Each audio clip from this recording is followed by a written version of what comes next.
Γυρίζω σπίτι από το ιατρείο, σκρολάρω λίγο στα social και πετάγεται μπροστά μου αυτό. Και αναρωτιέμαι, πού να το κατατάξω? Στην κλασική Ελληνίδα μάνα, στην ομάδα μανούλες του φουμπού, στην ομάδα μάνα είναι μόνο μία? Γιατί εδώ είναι η δική μου μάνα που κάνει το δικό της ανεξάρτητο προεκλογικό αγώνα, για τον οποίο δεν προλαβαίνει φυσικά να με ενημερώσει, δεν χρειάζεται κιόλας. Η μάνα ξέρει πάντα καλύτερα.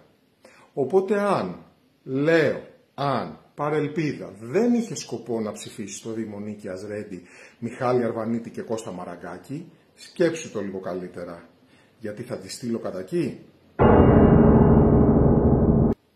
Γεια σας, είμαι ο Μιχάλης Αρβανίτης, χειρουργός οφθαλμίατρος, υποψήφιος δημοτικός σύμβουλος με την ανεξάρτητη κίνηση πολιτών Νίκαιας Ρέντι και υποψήφιο δήμαρχο τον Κώστα Μαραγκάκη. Οι άνθρωποι της τρίτης ηλικίας δεν είναι όπως παλιά. Είναι πλέον άνθρωποι δραστήριοι και δημιουργικοί και συμμετέχουν σε όλους τους τομείς της κοινωνικής μας ζωής. Έτσι πρέπει να είναι και η προσέγγιση του Δήμου μας προς αυτούς.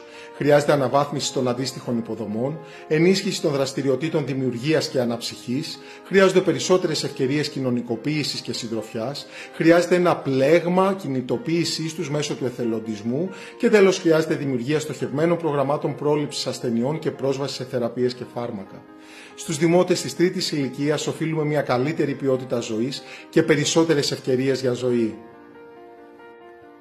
Γράψε μου κάτω στα σχόλια. Η δική σου Ελληνίδα μανούλα δεν ξέρει πάντα καλύτερα? Ελενάκη, είσαι όλα τα λεφτά. Σε αγαπάμε πολύ.